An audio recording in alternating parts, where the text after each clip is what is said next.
جو لوگ سوچتے ہیں آج کی تاریخ میں جو لوگ لٹریچر بنا کر ہندو بھائیوں کے ذہنوں کو خراب کرتے ہیں مسلمانوں کے تعلق سے، بالکل غلط ہے۔ میں جب تک رہوں گا میں ان کی کاٹ کرتا رہوں گا، میں ان کو جواب دیتا رہوں گا، اور جب ضرورت پڑی تو ان کے سامنے دلائل پیش کروں گا اور کہوں گا کہ محمد نے اپنے پاکٹ سے، اپنی طرف سے، اپنے من سے کوئی بھی بات قوم کے سامنے، سماج کے سامنے میں نہیں رکھی، بلکہ وما ينطق عن الهوى ان هو الا وحی یوحی۔ اے نبی اپنی طرف سے کوئی بات نہیں کہتے بلکہ جو ان کو وحی کی جاتی۔ منوشیہ دیو گن جس کا منن کرتے ہیں وہ سندیش میرے ذریعے سے بھیجی جاتی ہے، اور وہ ایشوانی ہوتی ہے جو ایش دودھ کے ذریعے سے منوشیہ دیو گن کو دیا جاتا۔ لٹریچر بنانے والوں، لاکھ تم لٹریچر بنا لو، لاکھ تم مضامین لکھ لو، لیکن کبھی بھی اسلام کو، قرآن کو، محمد کو، شریعت کو تم جیسے شرابی فاسق و فجار کے آدمی پر تمہارے کسی پروپیگنڈے کی وجہ سے یہ مذہب بدنام نہیں ہو سکتا، اس لیے کہ اس مذہب کا رکھوالا، اس شریعت کا رکھوالا، اس قرآن کا رکھوالا اللہ تبارک و تعالی۔ کہاں سے اس کی حفاظت ہوگی؟ ان مدرسوں سے ان کی حفاظت ہوگی، ان مدرسوں کے کمروں سے ان کی حفاظت ہوگی، ان مدرسوں کی در و دیوار سے ان کی حفاظت ہوگی، ان مدرسوں کے مساجد سے، درسگاہوں سے نکلنے والی آواز سے ان قرآن کی اور ان احادیث کی اور شریعت کی حفاظت ہوگی۔ کہاں سے ہوگی؟ ان ٹوپی داڑھی والوں کی سینوں سے اللہ تبارک و تعالیٰ اس کی حفاظت کرائے۔ تم ایک لٹریچر لکھ کر بدنام کرنا چاہتے ہو۔ انہوں نے کہا کہ مولانا اسپشٹ یہ لکھا ہوا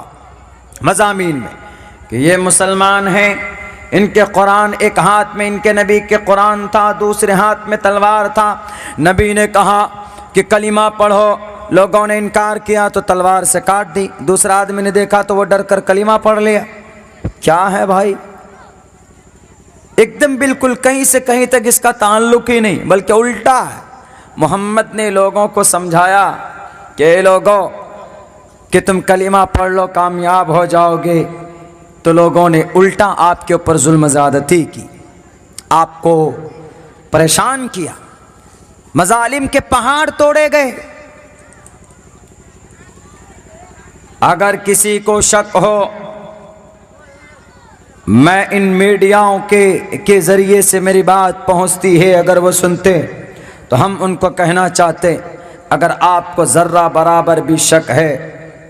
کہ محمد الرسول اللہ آئے تھے کسی کے کہنے پر اور ان کو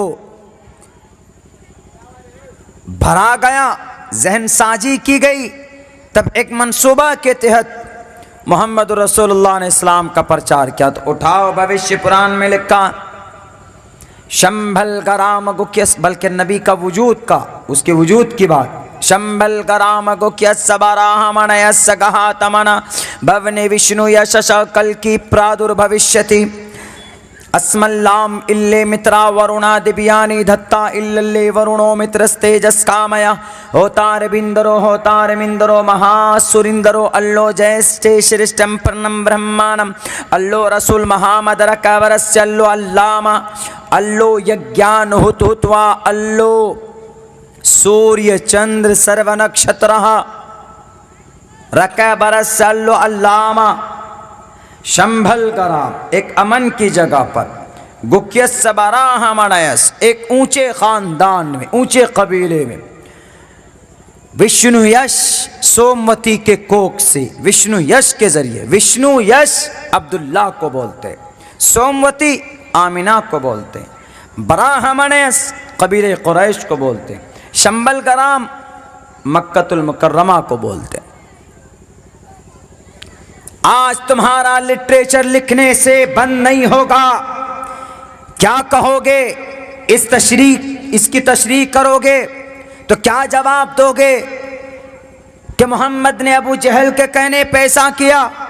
محمد نے عتبہ کے کہنے پہ ایسا کیا،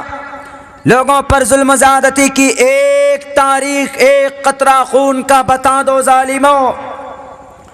کہ محمد نے کسی کو اپنی طرف سے کسی کو تکلیف دی ہو، کسی کا خون بہایا ہو، ایک بھی مثال، ایک قطرہ خون کا پیش کر دو، زندگی بھر کے لیے سیرت کے اوپر بولنا چھوڑ دوں گا، زندگی بھر کے لیے ظلم کو ثابت کر دو گے تو میں رشتہ توڑ لوں گا، لیکن میں جانتا ہوں قیامت تو آ سکتی ہے، وَلَن تَفْعَلُوا، کوئی مائے کا لال ثابت نہیں کر سکتا کہ محمد نے کسی کے اوپر ذرہ برابر ظلم زیادتی کی ہو، نہیں ثابت کر سکتے، کسی چیز کی کمی نہیں تھی۔ شمبل کرام گکھیس براہ من یس گہات من بھون وشنو یششا، کل کی پرادربھوشن، کل یگ میں آئیں گے، کل یگ میں۔ میں یہ جواب دینا چاہتا ہوں ان لٹریچر کاری کو، ان مضمون لکھنے والوں کو جنہوں نے یہ مضمون لکھ کر ہمارے اس بھارت پر امن ملک میں جو آج لوگوں کو بانٹ رہے ہیں، نوجوانوں کے دلوں کو کنورٹ کر رہے ہیں۔ میں ان نوجوانوں کو کہنا چاہتا ہوں، میرے نوجوانوں، ہندو مسلمان دونوں طبقے کے نوجوانوں سے کہنا چاہتا ہوں، یہ لٹریچر آپ کے پاس آئے گا تو 100%، اگر آپ مسلمان ہیں تو آپ کہیں گے کہ ارے محمد ایسے تھے، آپ کے دل میں شک پیدا ہوگا، اور ہمارے ہندو بھائی کے ہندو نوجوانوں کے ہاتھ میں جائے گا تو وہ کہے گا کہ ارے ان کے تو نبی ایسے ہی تھے، اسی لیے تو ہم لوگ خلاف کرتے ہیں، ان کے اگینسٹ میں بولتے ہیں۔ میں دونوں نوجوانوں سے، دونوں طبقے کے لوگوں سے کہنا چاہتا ہوں کہ کوئی بھی ٹپنی کرنے سے پہلے آپ محمد الرسول اللہ کی سیرت کو اٹھا کر کے پڑھیے پہلے، تب ٹپنی کیجئے گا، تب اس کے اوپر ایلیگیشنز لگائیے گا، پتہ چل جائے گا آپ کو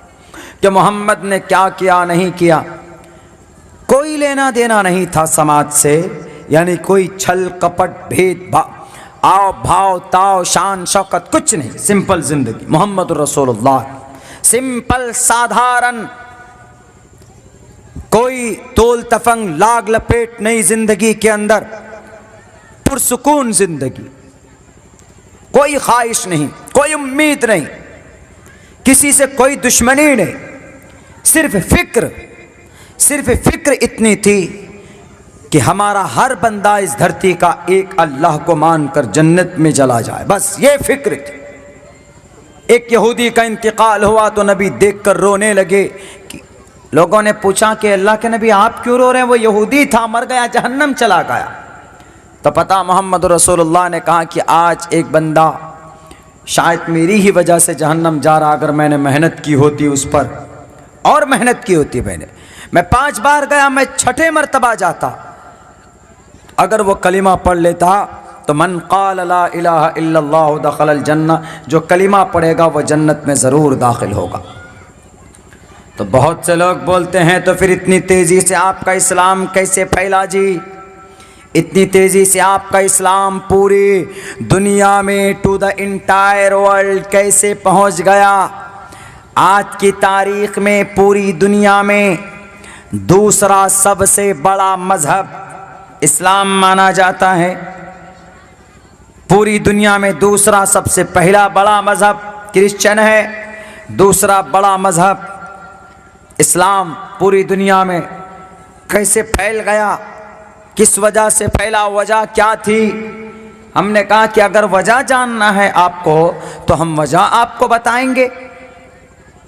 اگر آپ کو وجہ ہی جاننا ہے تو وہ بتائیں گے، لیکن ایلیگیشن سے مت لگائیے، اعتراض مت کیجئے کہ محمد الرسول اللہ نے ڈرایا دھمکایا تب جا کر اسلام پھیلا۔ ہم نے کہا کہ وجہ بتاتا ہوں، جب محمد الرسول اللہ کو نبوت دی گئی 6 سال تک آپ نے محنت کی، اور پتہ کتنے ظلم کیے گئے آپ علیہ السلام پر۔ اگر آپ کے ہاتھ میں تلوار ہوتی تو ایک روز نبی مکۃ المکرمہ میں نماز پڑھ رہے تھے، آپ سجدے میں تھے کہ ادھر سے عقبہ ابن معیط آیا اور آپ کے گلے میں چادر ڈال کر ایسے گھمایا اور اس کے بعد گھسیٹنے کی کوشش کی، مگر حضرت ابو بکر صدیق آئے، تب اس ظالم سے، اس کے ظلم سے محمد الرسول اللہ کو بچایا۔ یہی نہیں، نبی راستے سے گزرتے تھے، چھت کے اوپر سے عورتیں، یہودی اور مشرکہ عورتیں آپ علیہ السلام کے اوپر کوڑا ڈال دیا کرتی تھی۔